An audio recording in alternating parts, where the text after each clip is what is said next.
6 दशक से ज़्यादा का राजनीतिक जीवन, 82 साल की उम्र और किसान पुत्र, एक मास्टर, एक टीचर और उसके बाद मुख्यमंत्री तक का सफ़र। जी, हम बात कर रहे हैं समाजवादी पार्टी के संरक्षक, उनके संस्थापक मुलायम सिंह यादव। 82 साल की उम्र में उनका निधन हो गया। मेदांता अस्पताल में उन्होंने आखिरी सांस ली। डॉक्टर्स लगातार मुलायम सिंह यादव की जो तबियत है उसे ठीक करने की कोशिश कर रहे थे। आईसीयू सीसीयू में वो भर्ती रहे। तमाम जीवन रक्षक दवाएं उन्हें दी जा रही थी, लेकिन तमाम कोशिशें 10 अक्टूबर सुबह 8:16 पर समाप्त हो गई, जब मुलायम सिंह यादव हमारे बीच नहीं रहे।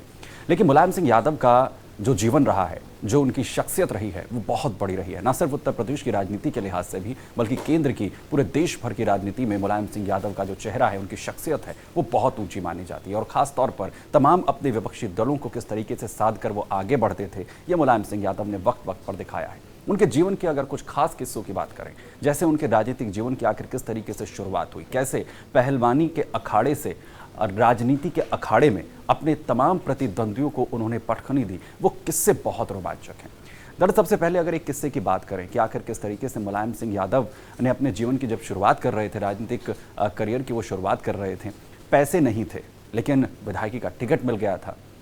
अब चुनाव प्रचार करना था, तो उसके लिए आखिर कैसे पैसा जुटाया जाए, कैसे चुनाव प्रचार हो, ये बहुत दिलचस्प किस्सा है। दरअसल अपने एक सहयोगी के साथ मिलकर साइकिल पर वो चुनाव प्रचार करने के लिए जाते थे।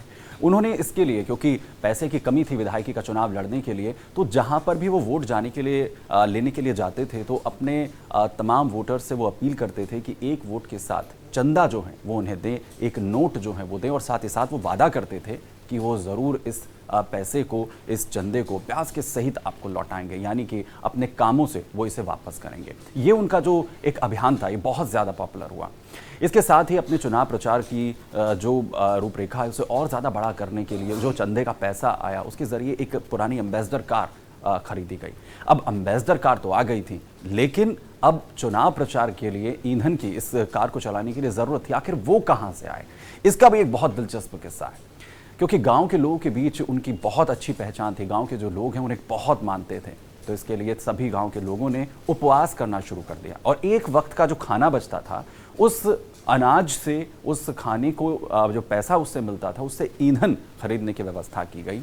और उसके बाद एम्बेसडर कार में ईंधन डाला जाता था और विधायकी का ये जो चुनाव जीता मुलायम सिंह यादव ने, और अपने तमाम चाहने वालों को उन्होंने निराश नहीं किया। ये विधायकी का जो सफ़र, ये राजनीति का जो सफ़र शुरू हुआ, ये एक विधायक से होते हुए सांसद, मुख्यमंत्री और साथ ही केंद्र में रक्षा मंत्री तक पहुंचा।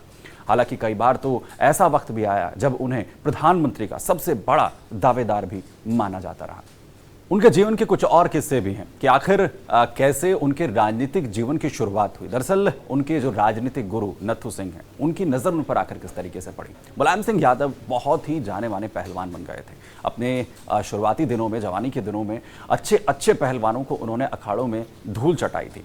एक पहलवानी का जो कुश्ती का कार्यक्रम था, जिसमें मुलायम सिंह यादव पहुँचे थे उसमें हिस्सा लेने के लिए पहलवान के तौर पर।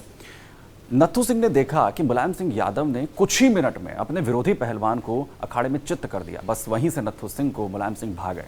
उन्होंने उन्हें अपना शागिर्द बना लिया। और वो वक्त भी आया जब नत्थू सिंह ने अपनी सीट से, क्योंकि नत्थू सिंह विधायक थे, उन्होंने अपनी सीट से विधायकी का चुनाव लड़ने के लिए मुलायम सिंह यादव का नाम आगे कर दिया। और उसके बाद पूरा इतिहास बना। उनका पूरा जीवन जो है वो इतिहास के पन्नों में दर्ज हो गया।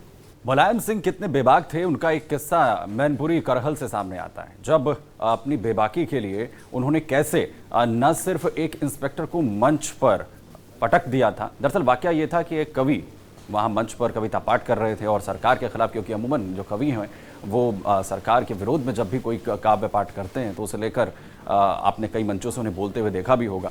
तो ऐसा ही एक वाकया हो रहा था। और उस मंच पर जब कवि ने माइक लेकर सरकार के खिलाफ कविता पाठ करना शुरू किया, तो एक इंस्पेक्टर साहब नाराज़ हो गए।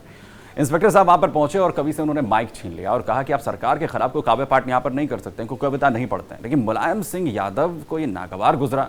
वो पहुँचे और मात्र 10 सेकंड में उन्होंने इंस्पेक्टर को मंच पर ही पटक दिया। दरअसल ये जो उनकी तरफ से वाकया हुआ, इसके बाद पूरी दुनिया उन्हें जानने लगी, पूरा देश उन्हें जानने लगा कि आखिर क्यों मुलायम सिंह यादव इतनी बेबाकी के साथ सामने आए। और उन्होंने बाकायदा सरकार का विरोध करने के लिए इंस्पेक्टर के साथ भी अपने दो हाथ करने से वो बाज नहीं आए। तो ये तमाम किस्से हैं मुलायम सिंह यादव की जीवन के जो बार बार सामने आते रहे, उनकी जो शख्सियत है वो आखिर इतनी बड़ी क्यों थी। और आज इसीलिए पूरा देश उन्हें याद कर रहा है, उनके चाहने वाले याद कर रहे हैं। प्रधानमंत्री, गृह मंत्री से लेकर सभी ने उन्हें अपनी श्रद्धांजलि अर्पित की है। और समाजवाद की नई परिभाषा जिस तरीके से उन्होंने गढ़ी, दलित पिछड़े लोगों के लिए जो अपना पूरा जीवन समर्पित उन्होंने कहा, और क्योंकि धरती पुत्र की उन्हें हमेशा जो संज्ञा दी गई उसकी वजह यही थी कि हमेशा उन्होंने ज़मीन से जुड़कर, क्योंकि उनके जीवन का, राजनीतिक जीवन की जो शुरुआत हुई वो अखाड़े से हुई, इसीलिए उन्होंने उन तमाम चीज़ों को चरितार्थ किया, पूरा किया, जो हर एक उनका चाहने वाला, हर एक कार्यकर्ता और हर एक वो शख्स जो उनके साथ खड़ा रहा, उनसे जो उम्मीद धरती पुत्र से की, मुलायम सिंह यादव से की, उस पर पूरी तरीके से वो खरा उतरे।